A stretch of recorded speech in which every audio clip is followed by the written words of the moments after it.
Secretary. Over to you, sir. Thanks, Patrick. Good afternoon, everyone. We've had a great few days of discussion with my fellow ministers of defense. But before I get to that, let me add a few words about the terrible situation in Israel. We are appalled by the emerging scope of the atrocities committed by the terrorists of Hamas. Our hearts are with all those whose loved ones were murdered or wounded or taken hostage. No country would live with the wholesale killing and kidnapping of innocent people, including the very old and the very young. Yesterday, I mentioned the changes to our force posture to reinforce deterrence in the region. And I want to underscore that message. Nobody should try to take advantage of this vile Hamas assault to cause more bloodshed or instability. Our support for Israel is rock solid. We're working urgently to get Israel what it needs to defend itself, including munitions and Iron Dome interceptors, and we will do so even as we continue to support the people of Ukraine as they fight against Russian aggression. But make no mistake, we can and will stand by Israel even as we stand by Ukraine. The United States can walk and chew gum at the same time. So let me turn to the agenda of this defense ministerial.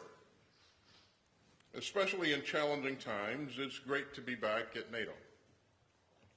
Let me thank Secretary General Stoltenberg for bringing us all together today and for all of his leadership. Now, this was our first meeting of defense ministers since the Vilnius summit in July. Our leaders made historic decisions at Vilnius to enhance NATO's deterrence and defense, and we also had the privilege of welcoming Finland, which joined a NATO summit for the first time as an ally. Let me urge all of our allies to support the immediate accession of Sweden, which is both a proud democracy and a highly capable defense partner. Vilnius was a watershed for NATO's collective deterrence and defense. Our leaders endorsed NATO's new family of regional defense plans, and that will significantly improve our ability to deter and defend against any threat. We also established a new multinational and multi-domain allied reaction force. This new force will provide more response options to threats and crises across all domains. At Vilnius, our leaders also endorsed a new defense investment pledge. And that pledge affirmed our shared commitment as allies to spend at least 2% of GDP on defense. Let me also underscore the words of at least 2%. We urgently need to do more to fulfill the commitments that all of our leaders have made, and this investment will help us strengthen our defense industrial bases, and standardize critical munitions, and improve NATO interoperability. NATO's new Defense Production Action Plan will guide this important work. It will aggregate demand to meet our capability targets and encourage multinational cooperation and foster more agile procurement and enhance our transparency with industry. Finally, at Vilnius, we reaffirmed our enduring commitment to a free and sovereign Ukraine. We established the NATO-Ukraine Council. We agreed to develop the comprehensive assistance package into a multi-year program for critical non-lethal aid. We expanded NATO's practical non-lethal support for Ukraine, including medical supplies and MREs. And that complements bilateral security assistance that the United States and other countries around the world have provided to Ukraine over the past 20 months. And I should say again that the Ukrainian forces continue to make steady progress in their counteroffensive. So today we discuss the work that we've done together since Vilnius to implement these important decisions. And that included conversations on several key issues, including deterrence and defense to support Ukraine and NATO's ongoing operations in the Western Balkans and in Iraq. So it was a productive day, and I am tremendously proud of all the progress that NATO has made. We've still got a lot more to do, but we will get it done together. And we will live up to the commitments that we have made to ourselves and to each other. Now let me be clear. NATO is a defensive alliance, and we will not be drawn into Putin's illegal war of choice, but we will stand up for Ukraine's right to defend itself. And we will continue to strengthen this alliance for the challenges to come, and we will defend the sovereignty and territory of every NATO ally. America's commitment to that mission is ironclad, and so is our commitment to Article 5. And one last thing. We're especially proud that we'll be hosting our allies next summer at the Washington Summit. And we're excited to come together to commemorate the 75th anniversary of this great alliance. So thanks again for being here. And with that, I'll be happy to take a couple of questions. Thank you, Mr. Secretary. First question will go to Gordon Lubold, Wall Street Journal. I know you like multi-part questions, so I'm going to make two different questions real quick. The first one is the crisis in Gaza has amounted to a moment of emotion for the Israelis and for the world. Prime Minister Netanyahu referring to Hamas militants as dead men walking, your own people referring to an ISIS moment. Into this emotion and into this conflict, the U.S. is pouring munitions, weaponry, and other things. I'm wondering what assurances or what conditions even have you asked for from the Israelis to make sure that some of this weaponry, that's American weaponry, is used discriminately and not indiscriminately and potentially killing innocent civilians in Gaza? And then the second question is just, is ISR coverage part of the package of offerings? And I guess a third one, have you seen any amassing of any Hezbollah forces along the border? Thank you. Any massing of Hezbollah forces? Yeah. In terms of, thanks, Gordon, for the questions, but even though there were like 6 of them, but in terms of conditions that we would place on the security assistance that we're providing to Israel, we've not placed any conditions on the provision of this equipment. This is a professional military led by professional leadership, and we would hope and expect that they would do the right things in the prosecution of their campaign, and we will make sure that we will leave it to them to define what their operations are going to look like. But again, we have no reason to believe that they would do anything different. In terms of our provision, our assistance, intelligence assistance to Ukraine, to Israel, we will support them in any way that we can, and certainly intelligence is a part of that, and I won't get into the specifics of what that means, ISR, other types of collection.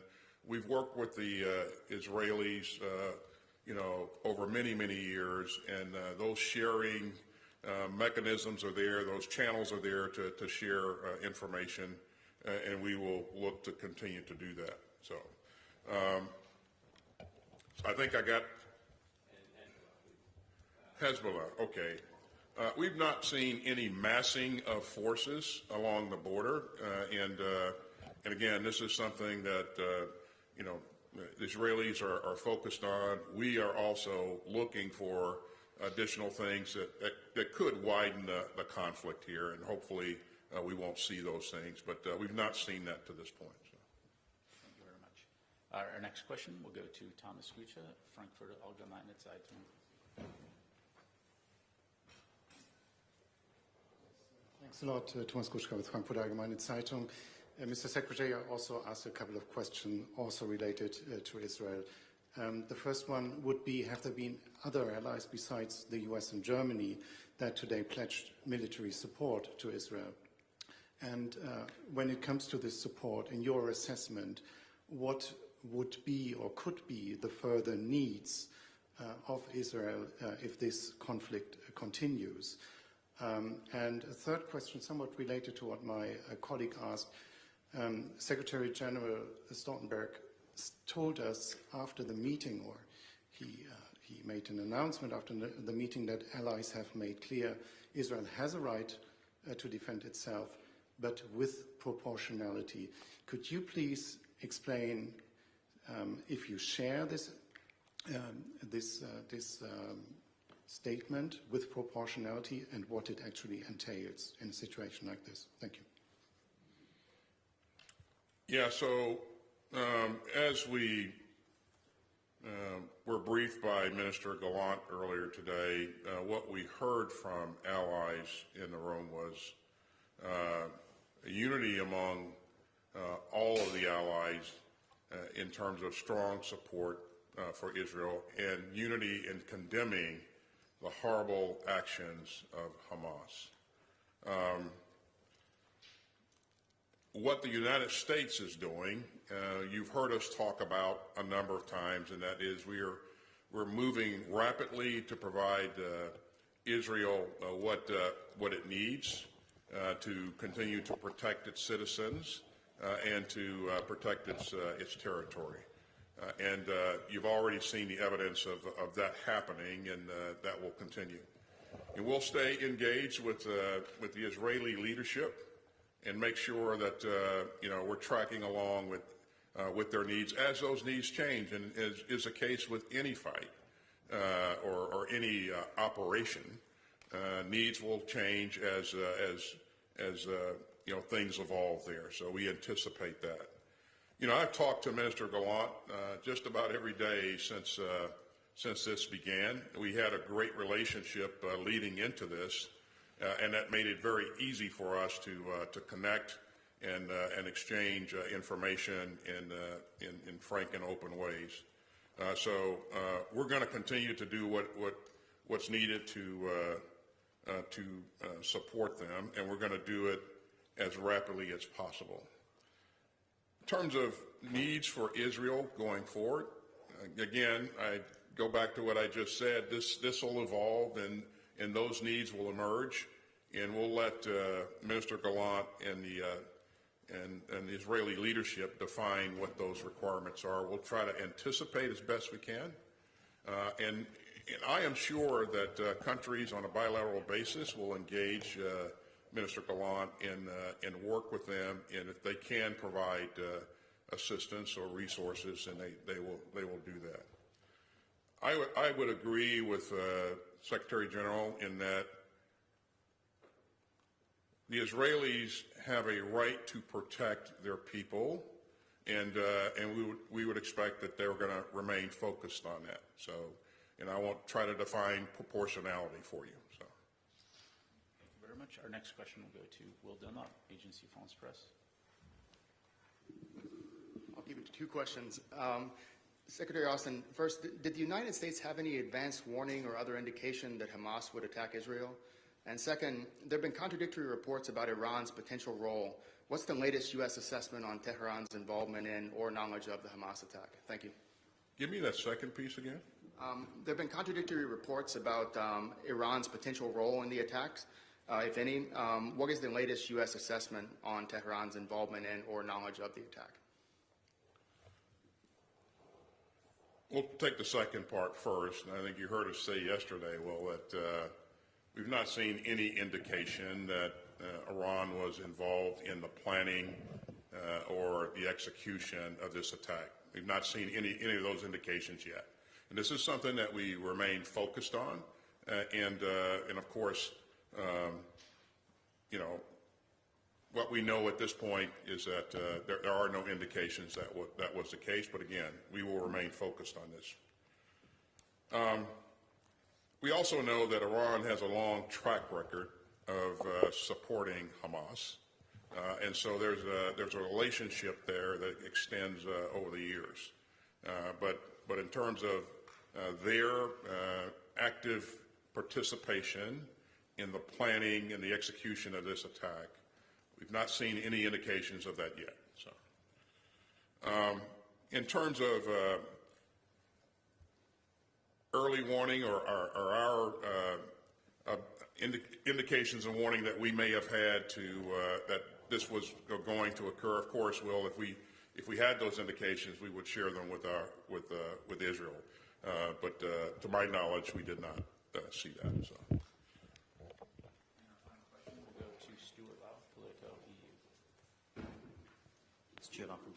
Mr. Secretary, a couple of questions. First, regarding the disruption of the undersea cables between Finland and Estonia, is there any indication that Russia may be behind this, and what possible action should NATO consider if state actors are behind it?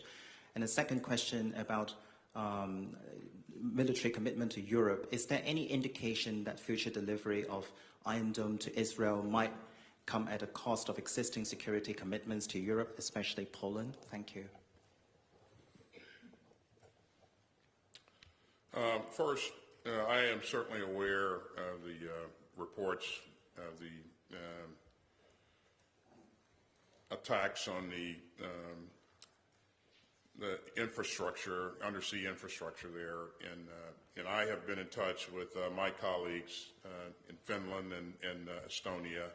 They are investigating this, and so because they are investigating this, I won't speculate on who may have been involved. I think the right thing to do is to wait for the results of the investigation. I will tell you that we have offered our help to Finland, anything that they need to conduct this investigation. We stand ready to provide. In terms of Iron Dome, you know, what's being provided to Israel, and will that disadvantage other countries in Europe? I certainly don't think so. I think, again, for our focus is to make sure that we get Israel what it needs in order to protect itself, protect its sovereign territory.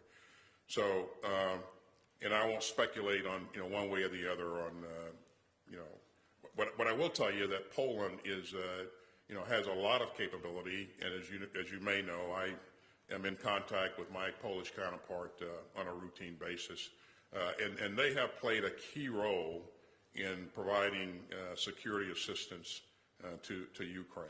So I think, again, my focus is going to continue to be to support Ukraine and to provide support to Israel as rapidly and as effectively as we can. And so I'll leave it at that.